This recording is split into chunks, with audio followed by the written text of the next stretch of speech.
안녕하세요. 이번 시간에는 마지막 과제를 같이 풀어보겠습니다. 어사이먼트 넘버 8이시고요. 네, 이제 마지막 과제죠. 9장, 우리 기말고사 시험 범위 마지막 챕터인 9장까지 여러분들 수업 다 듣고, 그러니까 14주째까지 수업 다 듣고 이 과제를 이제 풀어보시면 되는데, 네, 저랑 같이 풀어보겠습니다. 1번, 코크랜은 초기 고정자산의 270만 달러를 투자해야 하는 3년 수명의 확장 프로젝트를 고려하고 있다. 고정자산은 3년의 기간 동안 잔존가치 0으로 해서 정액법으로 감가상각될 것이다. 그러니까 270만을 처음에 고정자산에 투자하는데, 기계설비죠. 기계설비에 투자하는데 3년 동안 잔존가치 0원, 그러니까 3년 지나면 잔존가치가 0원이라고 이제 그렇게 예상할 거고, 그 다음에 정액법으로, 그러니까 매년 일정한 금액만큼 상각될 것이다. 이후에는 쓸모가 없어진다. 이제 버린다는 거죠. 잔존가치가 0원이라는 거예요. 프로젝트는 연간 245만 달러의 매출액과 118만 달러의 매출 원가를 발생시킬 것으로 추정된다. 세율이 20%라면 이 프로젝트의 영업현금 흐름은 얼마인가 그랬습니다. 자, 그럼 영업현금 흐름은 우리 손익계산서만 있으면 손익계산서만 있으면 계산할 수 있는 값이에요. 그래서 손익계산서를 작성해 보면 되겠습니다. 3년 동안인데 사실 뭐 3년 동안의 손익계산서를 다 작성할 필요는 없지만 1, 2, 3년이라고 써보죠. 자, 그럼 맨 처음에 매출액은 245만. 그래서 매출액은 245만이 되겠습니다.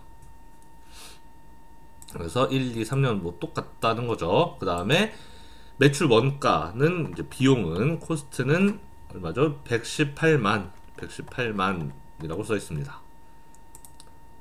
자, 일반적으로는 매출 원가가 있고 뭐 고정 비용도 있는데 여기서는 딱히 고정 비용은 얘기하지 않고 있네요.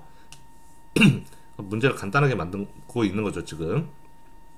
고정 비용은 딱히 없고, 그럼 감가상각, 디프리시에이션, 감가상각은 270만 달러짜리를 3년 동안 잔존가치 0으로 해서 정액법으로 한다. 그럼 270만짜리를 처음에 샀는데 걔를 3년으로 나눠서 90만 이렇게 상각하겠다는 뜻이죠. 매년 90만 달러씩 감가상각이 나올 거예요.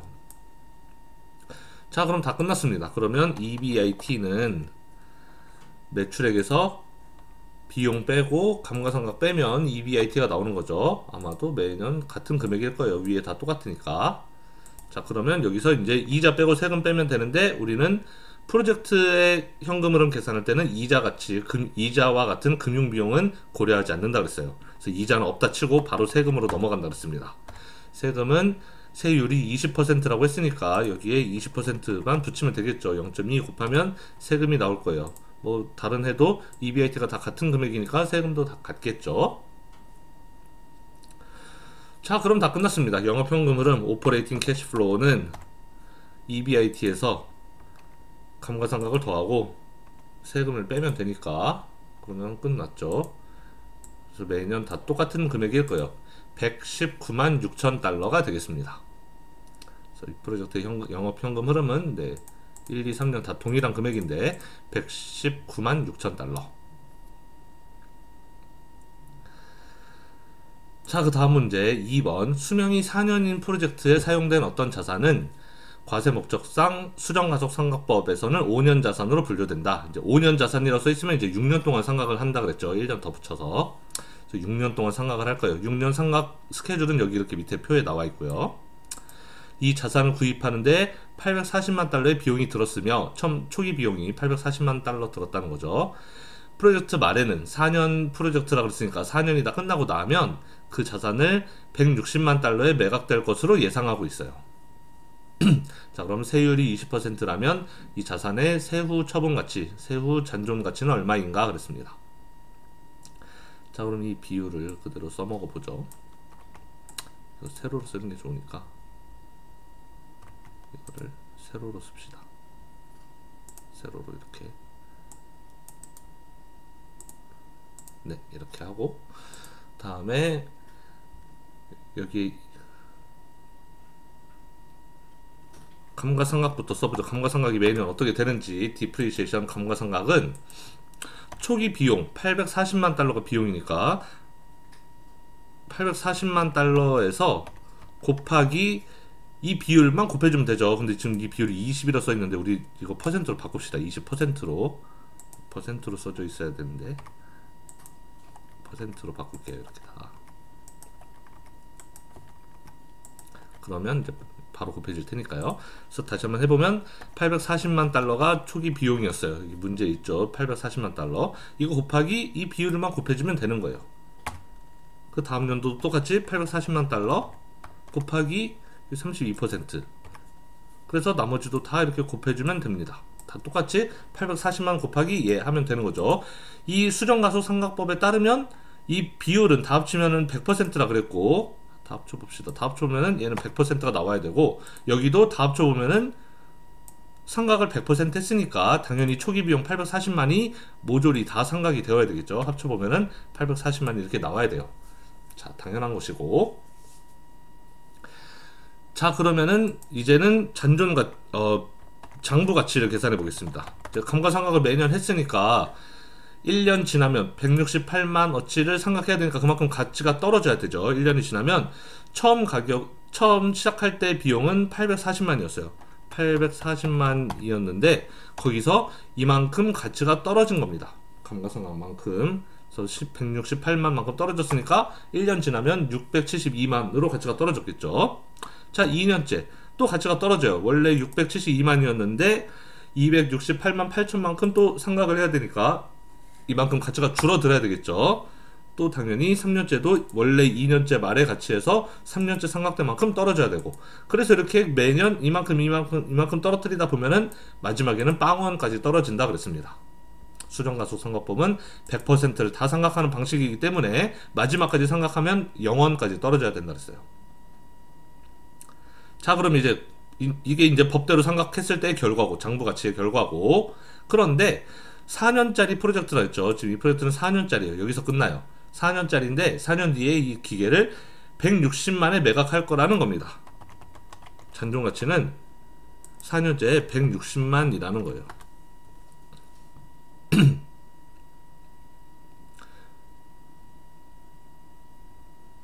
혹시 여기 쉼표가 안 찍혀 있어서 불편한가요?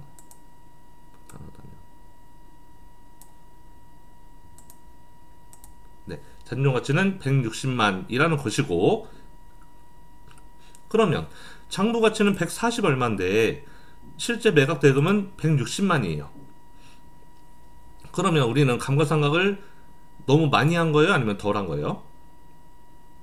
처음에 840만부터 시작해서 140만까지 떨어뜨렸어요. 145만까지. 근데 실제로는 160만까지만 떨어뜨렸어야 맞는 거죠. 거기까지 상각이 된, 그게 매각 대금이니까, 실제 잔존 가치니까. 따라서, 따라서 우리는 세금을 어떻게 해야 된다? 상각을 그동안 너무 많이 했으니까. 상각을 많이 했다는 건 세금 혜택을 그동안 너무 많이 받다. 따라서 일부 더 추가로 세금 혜택을 본 부분에 대해서는 세금을 뱉어내야 된다. 그동안 혜택을 너무 많이 받기 때문에. 따라서 세금을 내야 돼요. 세금을 얼마를 내야 되느냐? 바로 그 차액, 잔존 가치와 장부 가치의 차액에 세율을 곱한 것만큼 내면 되죠. 세율이 20%라고 문제에 여기 써 있습니다. 20%. 그래서 0.2를 곱한 것만큼 세금을 내면 되죠. 따라서 내가 이 중고나라에 160만에 팔았는데 세금을 이만큼 냈으니까, 그러면 세후 잔존 가치는 세금 내고 남은 돈이겠죠. 160만에서 이만큼 세금 내고 남은 돈이 되겠습니다. 그래서 157만 304만큼이 되겠네요. 애프터 텍스 LBG는. 자, 여기까지 됐고, 3번 문제. 페피스 포테이로는 장기간 저장을 위해 냉동 건조한 신제품 포테이로 팻을 개발했다. 네. 이 제품의 변동성을 결정하기 위해서 12만 달러의 마케팅 조사비를 지불한 결과라 그랬네요. 자, 일단 여기까지만. 12만 달러의 마케팅 조사비를 결과해서 앞으로 어떻게 될지를 알아냈다는 거예요. 자, 이 12만 달러의 마케팅 조사비, 이게 바로 일종의 썬크 코스트라는 거죠. 이미 지나간 돈이에요. 12만 달러의 돈을 들였어요. 당연히 이 프로젝트 때문에 들인 돈인 건 맞는데, 이 프로젝트가 애초에 없었으면 이런 돈을 쓸 일이 없죠. 이런 프로젝트를 지금 이거를 개발을 할까 말까를 이제 의사결정하기 위해서 지금 이 돈을 쓴 거예요. 근데 이 돈은 이미 지불을 했어요. 이 돈을 지불한 결과 이런 내용들을 알게 된 거예요. 그러면 이 내용을 다 파악한 다음에 우리가 이제 그 계산을 통해서 NPV 계산을 통해서 프로젝트를 할지 말지를 결정해야 되는데, 프로젝트를 안 한다 그래서 이 12만 달러를 돌려받을 수 있는 돈이 아니라는 거죠. 이 돈은 이미 조사비로 나갔어요. 이미 지불된 돈이고 다시 환불받을 수 없는 돈이에요. 이미 써버린 돈. 프로젝트를 해도 이 돈을 쓴 돈이고, 프로젝트를 안 해도 어차피 이 돈은 버려야 되는 돈이에요. 따라서 이 돈은 프로젝트의 유무에 관계없이, 프로젝트를 할지 말지에 관계없이 이 돈은 이미 들어간 돈이다. 따라서 프로젝트를 하는지 안 하는지에 대해서 변동이 생기지 않는 현금 흐름이라서 관련 현금 흐름이 아니다. 그래서 이 돈은 카운트할 필요가 없어요. 이 돈은 들어가면 안 되죠. 관련 현금 흐름이 아니니까 프로젝트 계산할 때 프로젝트의 현금 흐름에 고려가 되면 안 되는 비용인 겁니다. 비용은 맞아요. 이미 쓴 돈은 맞고 프로젝트 때문에 쓴 돈도 맞는데, 다만 이 돈은 프로젝트를 해도 쓰는 돈, 안 해도 쓰는 돈이기 때문에 관련 현금 흐름이 아니라서 이 돈은 프로젝트 현금 흐름에서 제외시킨다 라는 것이고, 지금부터는 이제 현금 흐름에 들어가는 돈들이겠죠. 앞으로 4년 동안 할 건가 봐요, 이 프로젝트를. 그래서 0, 1, 아이고, 뭐야 이거. 0, 1, 2, 3, 4년까지 있나 봅니다. 자, 그러면 4년 동안 52만 5천 달러의 매출이 발생할 거래요. 세일즈를 보니까 1년째부터 발생한다는 거겠죠. 52만 달러가 매년 일정하게 발생할 것이다. 자, 여기는 대충 다. 네, 52만 달러가 이렇게 발생할 거예요. 그 다음에 고정비용이 17만 8천만큼 발생한다고 써있고요. 17만 8천 만큼이 또 매년 1, 2, 3, 4년 동안 발생하겠죠. 그 다음에 변동비용은 매출액의 20%에 이르게 될 것이다. 변동비용 variable cost는 매출액의 20%, 이게 매출액이니까 이거의 20%만큼 0.2 곱한 것만큼 역시 매년 일정한 금액이 발생하겠죠. 그 다음에 생산에 필요한 장비 비용은 54만 달러. 이게 이제 초기 투자하는 자본 지출인 거죠. 기계 설비에 들어가는 돈이 54만 달러인데, 얘는 제품의 수명인 4년 동안 정액법으로 상각되며 이후 잔존 가치는 빵원이다. 그러니까 54만 달러를 4년 동안 일정한 금액으로, 동일한 금액으로 정액법으로 상각하고 마지막엔 빵원이니까 버린다는 거죠. 따라서 감가상각 계산할 수 있죠. 디프리시에이션은 54만 달러를 그냥 4로 나눠서 매년 일정하게 상각할 것이다. 그래서 13만 5천씩 이렇게 4번 상각한다는 거죠. 물론 이 값을 다 합치면 얼마가 된다? 54만이 되어야 되겠죠, 무조건. 네, 뭐 당연한 겁니다, 얘는. 자, 그리고 이것이 생산에 필요한 유일한 초기 비용이래요. 이것만 드리면 끝나요, 초기 비용이. 자, 일단 여기까지 가지 말고 일단 여기서 디프리시에이션까지 한 상황에서 우리는 영업현금 흐름부터 일단 구해보죠. 자, 그러면 EBIT를 계산해야 돼요. EBIT는 매출액에서 고정비용, 가변비용 빼고 그 다음에 감가상각까지 빼면 EBIT가 나왔어요. 매년 똑같이 1, 2, 3, 4 뭐 숫자가 다 같으니까 다 동일한 금액이 나오겠죠. 자, 그럼 세금 내야 돼요. 이자도 내고 세금도 내야 되지만 이자는 고려하지 않는다 그랬습니다. 세금만 내면, 세금은 어디죠? 세율 적용을 20% 받죠. 20%의 세율 적용을 받는다 써 있으니까 얘에서 0.2만큼 세금을 내면 돼요. 그러면 21,400만큼 역시 네, 매년 일정하게 세금을 내는 것 같습니다. 자, 그러면 우리 여기서 오퍼레이팅 캐시플로우 다 나왔죠. 바로 계산해 볼까요? OCF 영업현금 흐름 오퍼레이팅 캐시플로우는 EBIT 더하기 감가상각 빼기 세금 하면 그게 영업현금 흐름이죠. 역시 매년 다 같은 금액이 나올 거예요. 자, 그럼 영업현금 흐름 했고, 영업현금 흐름 끝났고, 이제 우리가 해야 될 거는 자본 지출하고 순운전 자본의 변동 두 개만 하면 되는데, 문제에서 자본 지출은 아까 54만 들어가는 거, 이게 처음 시작할 때 비용인데, 그게 유일한 초기 비용이고, 딴 건 또 없대요. 따라서 자본 지출, 캐피탈 스펜딩은 처음 시작할 때 54만 들어간 거, 이거밖에 없는 거예요. 마이너스 54만. 그거 처음 시작할 때 드리고, 걔는 나중에 4년 지나서 팔지 않죠. 잔존가치가 빵원이라 그랬으니까 여기서 만약에 팔았으면 얼마만큼 들어오는 돈이 있을 텐데, 기계를 팔아서. 근데 지금 잔존가치가 0원이기 때문에 우리는 팔지 않고 그냥 버려버릴 거예요. 4년째에 회수되는 금액이 없어요. 그 다음에 순운전자본, 넷워킹 캐피탈을 해야 되는데, 문제에서는 별도의 운전자본은, 순운전자본은 필요하지 않은 것으로 가정한다. 일반적으로는 필요한데, 지금 문제를 간단하게 풀기 위해서 그냥 얘는 없다고 친다. 그러면 이제 다 끝났어요. 영업현금은 자본지출, 순운전자본인데, 순운전자본 할 거 없다 그랬으니까 그냥 얘네 둘만 고려해주면 되는 거죠. 따라서 캐시플로우는, 프로젝트 캐시플로우는 이거 0시점에는, 처음 시점에는 54만 들어간 거, 그 다음에 나머지는 전부 다 1년째 2년째 벌어들인 영업현금 흐름, 이게 다겠죠. 그거 말고는 달리 들어온 거나 나가는 돈이 없으니까요. 그래서 이게 끝이에요. 끝. 이제 다 했네요. 그러면 회수기간과 NPV를 구해보라고 했네요. 회수기간부터 구해볼까요? 그러면은 누적된 거부터 구해보죠. Accumulated Cash Flow. 그러면은 처음에는 마이너스 54만으로 시작하는데, 1년 지나면은 이제 메꿔지죠. 여기서 이만큼 더해져서 이제 31만 9천, 여전히 마이너스이긴 하죠. 마이너스 54만에서 이만큼 플러스 들어왔으니까 아직 마이너스 31만 남았어요. 또 메꿔요. 이거에서 이만큼 2년째 메꾸면 아직 플러스로 전환되지는 못했죠. 31만 9천에서 22만을 회수했지만 여전히 9만 8천이 남아있고, 3년째 가면은 여기서 이만큼 이제 회수하니까 드디어 플러스로 바뀌었어요.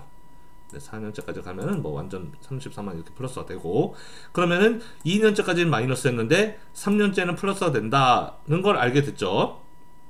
그럼 회수기간은 이 사이라는 걸 알 수 있어요. 2년까지는 회수가 안 됐고 3년이 되면 이미 회수가 많이 돼버렸고, 따라서 2년과 3년 사이라는 건데, 이점 회수기간은, 페이백 피리어드는 2.xxx년이라는 걸 알 수가 있는데, 그러면 2점 몇 년이냐 정확히, 그건 어떻게 계산하냐면은, 일단 2점 몇인지는 알았으니까 2년인 건 알고, 그 다음에 자, 이 98,800을 이거에 마이너스를 씌워야 되겠죠. 그래야지 98,000 플러스 값으로 바뀌니까요. 얘를 3년째 벌어들이는 돈 22만으로 나눠주면은, 그러면 1년 동안 22만을 버는데 그 중에서 98,000을 벌어들인 기간이 어디까지냐, 이걸 알 수 있잖아요. 1년을 다 하면 22만을 버는데 1년 다 가지 말고 중간에 98,800 벌 때까지만 하면 그때가 회수가 딱 되는 시점이니까, 그래서 1년 22만 600 중에서 98,800을 벌어들인 시점이 어디인가, 그거를 분수 계산을 해버리면 되겠습니다. 그래서 계산하면 2.4479년 정도가 되겠네요. 회수기간은 이렇게 구했고, NPV 구하려면 어떻게 해야 되죠? NPV는 우리 프로젝트 그 캐시플로우를 가지고 이거 가지고 현재 가치로 다 계산하면 되죠. 우리 현재 가치로 환산하면 되겠습니다. 근데 현재 가치로 바꾸려면 요구 수익률로 할인을 해야 되는데, 요구 수익률이 13%라고 나와 있어요. 따라서 13%로 할인하면 되죠. 54만, 마이너스 54만을 13%로 할인. 근데 0시점이니까 딱히 할인할 게 없어요. 그냥 1.13의 0은 1이니까 뭐 이건 나누기 안 한 거나 다름없죠. 자, 이제 나머지도 할인합니다. 똑같이. 여기 22만 얘를 1.13의 1승으로 할인하면 되는데, 우리 여기 1이 있으니까 이렇게 할인할게요. 그래서 1, 2, 3, 4년까지 다 할인을 하고 나니까 네, 이렇게 나왔네요. 그러면은 NPV는 네, 다 구해졌습니다. NPV는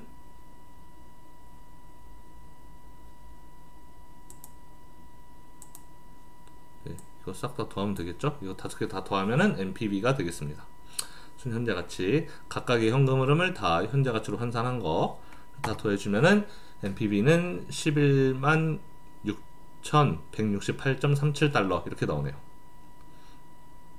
그리고 저번에도 설명했던 것 같은데 엑셀에 NPV 함수가 있다고 그랬죠. NPV 함수가 있어서 NPV 함수는 근데 1 시점부터만 계산해 준다고 했어요. 그래서 13% 쓰고 1 시점부터만 이렇게 묶으면은 이게 1, 2, 3, 4년의 현재 가치가 되는 거고 거기서 554만 얘를 빼주기만 하면 되겠죠. 그러면은 현재 가치가 나올 테니까 이렇게 계산해도 역시 11만 6,168.37